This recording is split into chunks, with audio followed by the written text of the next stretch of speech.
Yuk. Sama saya PTM ini pertama kali. Wow. Men, kau nyari apa, men? Kasih. Tahu. Kemarin sih, Ada kok. Mau mani lagi.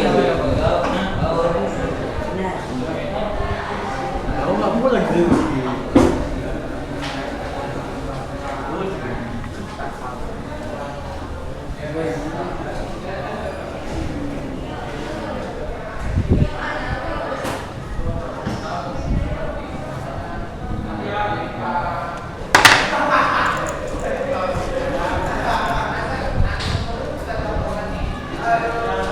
Semuanya udah ambil buku? Belum. Kenapa belum? Yang belum ngambil apa dari itu? Kunci-kuncinya. Harus apa isinya? Ya nggak apa-apa, lebih bagus gitu sebenarnya. Kan emang kecewa-tawa. Ya, ya. Jadi sebenarnya kalau kita lihat dari pertemuan-pertemuan kita yang sudah untuk masalah definisi struktur itu sudah rampung. Hari ini kita udah masuk ke KD 3.2. Titik 2 ini khusus konten bahasa. Kemarin kita udah juga belajar masalah kalimat definisi dan deskripsi. Jadi hari ini saya cuma mau menyampaikan dua konten sebenarnya. Konten pertama itu frasa, konten kedua fiksasi. Nah itu aja. Kenapa? Jadi, Video yang di YouTube, Hah? saya kirim itu. Ya. Sebalik tulisannya kayak kita Iya. Jermin sebalik. Mirip kan Satu cuma yang terakhir video macam Indonesia syarat ini. Oh iya, jadi gimana? Jadi ya mirip tahu. Kayaknya itu nggak bisa nyatet oke itu. Oh iya ya. Nggak tahu ya kali jadi. Jadi gimana kita ulang materinya gitu? Nggak Nggak salah ya? Gini aja. Hari ini tetap saya kasih konten bahasa. Nanti kita coba kalau ada waktu luang. Kan itu kemarin saya nyampaikan tentang kalau nggak salah paragraf sama struktur juga terbalik video ini. Ya pokoknya video terakhir 50 menit saya itu baru betul. 50 menit lebih loh. Tapi guru-guru yang lain juga terbalik. Enggak. Sama saya ya? kembali, biologi kembali. Udah mustahil nggak terbalik. Kok bisa ya? Apanya yang salah ya? Mirror kan? Iya, kamera mirror. Aduh, nggak ngerti lah saya. Nantilah bilang sama admin. Adminnya kan Ustadz Buana kan? Coba nantilah saya bilang sama dia.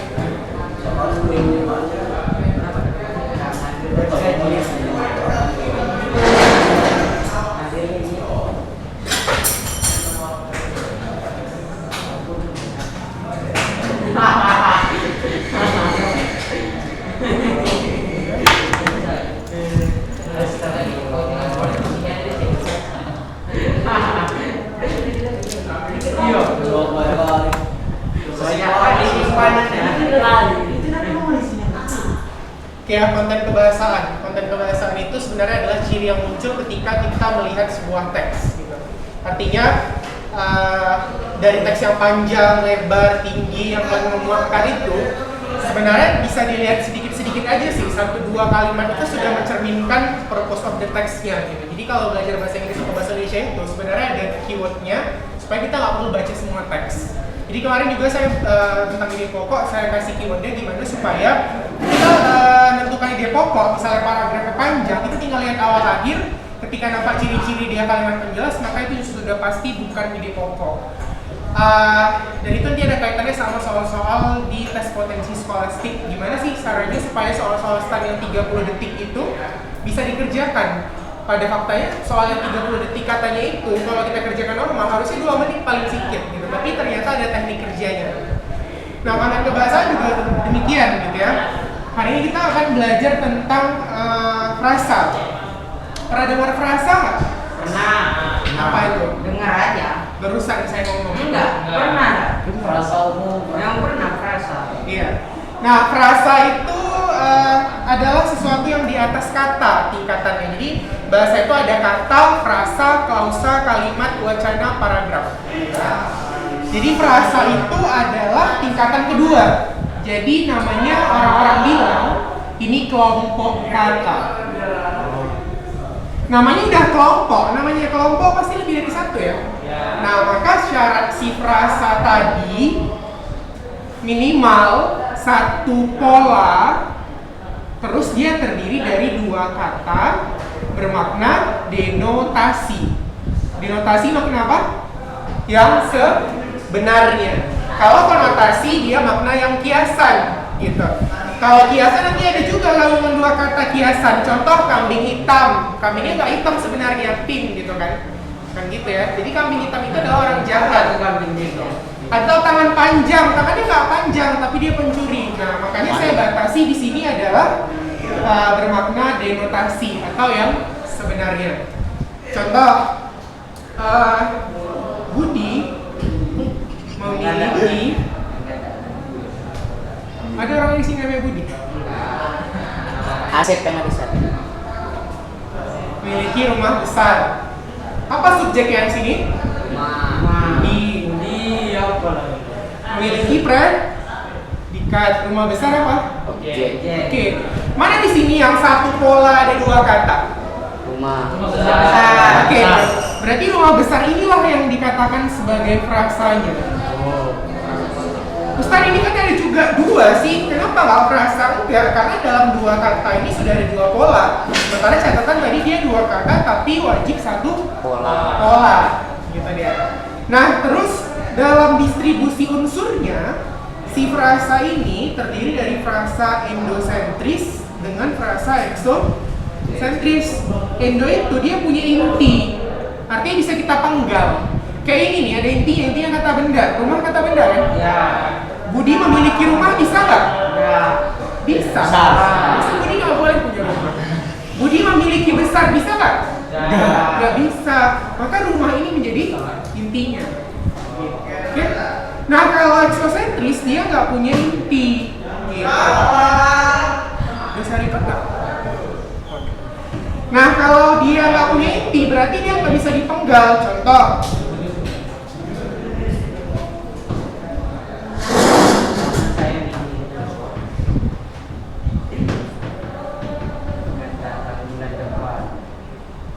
Oke, apa subjeknya nih kalimatnya? Paman aja atau paman saya? Saya. Predikatnya apa? Ada. Ini? Bulan depan. Apa? Objek. Keterangan. Keterangan waktu kan? Oh iya, salah. Oke, berarti kalau dari pengertian di atas ada berapa frasanya? Tiga lah. Kan tiap pola terisi dengan dua kata. Lalu kita lihat nih, kita mau lihat mana yang ekso, mana yang endo. Jadi kalau ada soal nanti, kamu tinggal pecah salah satu aja. Yang akan datang paman apa saya? Paman. Oke, paman yang datang atau paman yang akan? Oke, paman yang datang bulan apa datang depan? Bulan. Bisa paman yang datang bulan? Bisa. Bisa paman yang datang depan? Nggak bisa. Nah, berarti yang dikatakan eksosentris adalah tipe frasa seperti ini. Kenapa? Nggak boleh dia dipecah karena pamannya nggak bisa datang bulan. Nah, yang ini endosentris. Karena apa? Karena bagian-bagiannya masih bisa kita buang. Paham? Oke, itu berdasarkan distribusi unsurnya. Oke. Ada yang nggak paham? Kalau nggak paham anggap aja paham, bisa. Iya, macam mana? Oke, nggak pahamnya di mana? Bisa ya? Nah, terus di buku kamu kan ada katanya frasa nomina, frasa verba. Di mana sih lihatnya Ustadz? Lihatnya gini. Ini kan intinya contoh nih. Ini kan dia berinti. Intinya adalah rumah. Rumah itu kata benda. Nah, berarti dia adalah frasa nomina. Karena nomina itu artinya benda, noun.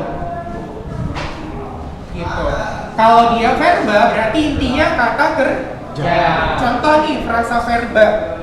Intinya apa? Datang kan? Ya. Datang itu kata apa? Kerja.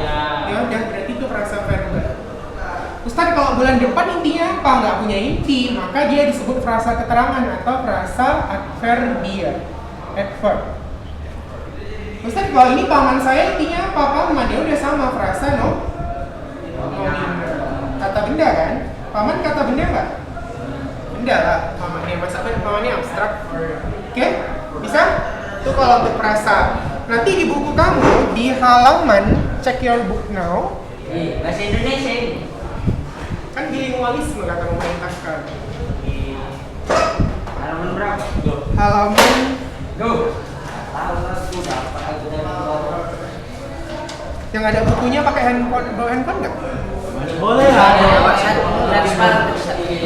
Mau pasar udah mau Nggak bawa, cuman boleh. Pandi-pandi itu pakai lompat lah ya kan? Simpan lah.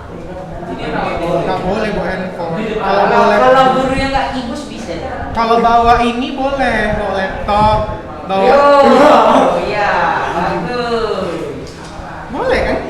Laptop. Boleh. Nggak boleh. Boleh kalau gurunya nggak ibus. Kenapa nggak boleh? Coba lihat di halaman 33 kalau di buku. Wah, jauh kali masih Mbak. Ya, buka. Ya. Buku lain nggak ada. Ayo bisa Ambil buku transfer. lah. Oh, ngapal. Ayo apa isinya? Ayo ngapain? Tuh udah, bukunya ada. Dan kongsi lah. Kemana, Sar? Hah? 33.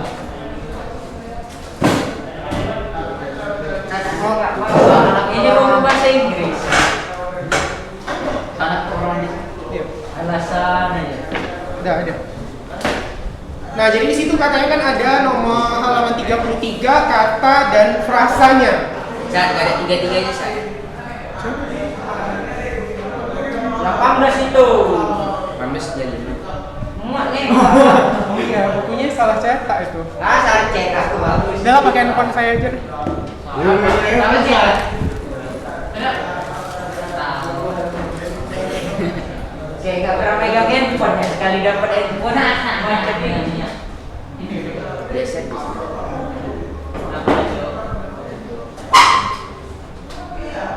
Jom, nanti pulang bawa kemana aja. Ikhlas ya. Nggak ada.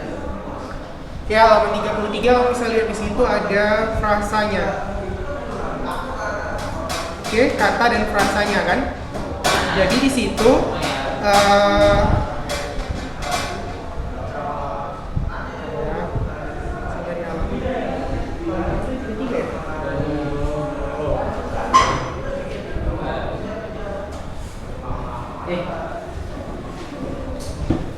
Oke, di situ kan misalnya wayang. Wayang itu adalah seni pertunjukan yang ditetapkan sebagai warisan budaya asli Indonesia. Nah, berarti di situ sebagai pertunjukan pengembangan kata wayang tadi, itulah yang menjadi frasanya. Jadi kalau frasa verba misalnya menetapkan, berarti frasanya sudah menetapkan. Disesuaikan, telah disesuaikan. Pokoknya kamu ubahlah dia menjadi dua kata tanpa mengubah artinya. Terus kata nomina misalnya, contoh seperti ini, rumah jadi rumah besar, buku jadi buku baru, terus apalagi meja jadi meja tulis gitu. Pokoknya dia menjadi dua kata. Nah, itulah proses perubahan frasa. Nah, selanjutnya kalau sudah paham frasa, kita masuk ke afiksasi.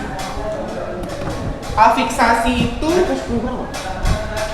adalah imbuhan sebenarnya. Kita sudah pukul berapa sih? 12.15? Ya, 12.5. Afiksasi itu adalah imbuhan. Oke, selanjutnya yang di bawahnya. Imbuhan itu ada 4 tipe. Ada imbuhan itu yang letaknya di awal, namanya prefix. Yang di tengah namanya infix, akhir namanya suffix, awal akhir namanya konfiks. Ada lagi Ustadz, saya pernah lihat namanya imbuhan simulfix. Simulfix ini jarang muncul di soal. Kenapa? Simulfix ini tipe imbuhan yang nggak baku. Misalnya, kamu lagi ngapain? Saya lagi nyuci, Ustadz. Kamu lagi ngapain? Saya lagi ngaca. Ngaca, nyuci, itu adalah bentuk imbuhan setengah bunyi yang nggak baku. Namanya simulfix. Tapi dalam soal-soal ini jarang digunakan. Tapi SBM kemarin muncul pula simulfix itu. Pada prefix, imbuhan yang sering kita jumpai biasanya seperti di, ter, se, ke, maha, itu imbuhan. Infix L, M, R, in. Suffix contohnya I, kan, wan, Ikan. an. Ikan. Iya kan? Konfiks itu misalnya bukan, senya, pean, kan? Contoh soal UI tentang afiksasi ini. Jadi kemarin ada pernah muncul soal seperti ini di AKM. Berkesinambungan. Oke, apa kata dasarnya dan berapa kali proses afiksasinya?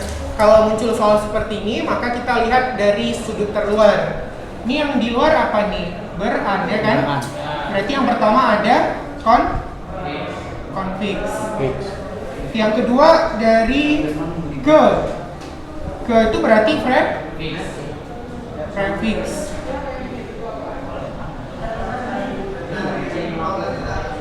Terus apa lagi? Ada in. Infix. Di tengah dia. Maka kata dasarnya apa? Sambung. Nah gitu, jadi ada 3 kali proses afiksasinya. Sama seperti kita bilang gembung jadi gelembung. Gelembung itu sebenarnya dapat imbuhan L. Asal katanya gembung. Gelap jadi gemerlap. Riki jadi gerigi. Pemerintah asal katanya apa? Perintah. Dia dapat imbuhan M. Kan kayak gini. Pemerintah. Kan imbuhannya ini sebenarnya. M itu. Oke, jadi dalam melihat imbuhan itu ada aturannya. Kalau dia ditambah kata yang berawalan KTSP dan dia kata asli, maka dia lebur. Kalau dia ditambah kata yang berawalan KTSP, dia asing atau cluster, dia tetap. Contoh gini, kalau ditambah pukul jadi apa? Memukul. Iya, memukul. Ditambah produksi jadi apa?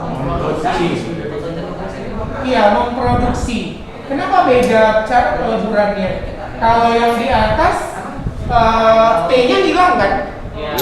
Yang ini. Kalau yang ini P-nya kok masih ada di sini? Karena apa? Kalau dia kata asli huruf keduanya vokal. Jadi kalau huruf keduanya vokal, dia lebur. Tapi kalau huruf keduanya konsonan, cluster itu adalah 2 konsonan berdampingan nih seperti PR.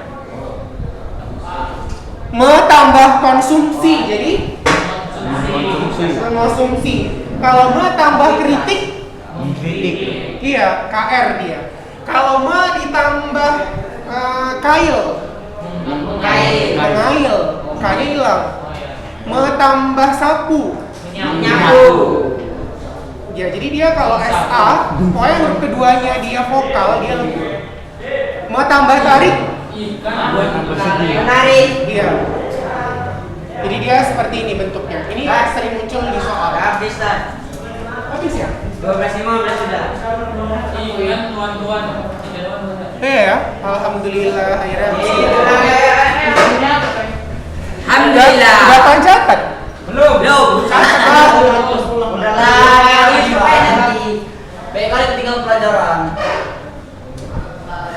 Nah, Ada di YouTube. Ntar, biar dulu, yang betul 12.15 nggak? Nanti saya dimarahin. iya, bandel. Bandel. Ricis. Aku lihat kemarin. Kok lah. Ya. Oke, kalau di depan lagi. Oke, terima kasih sudah hadir hari ini. Itu saja. Assalamualaikum warahmatullahi wabarakatuh. Waalaikumsalam.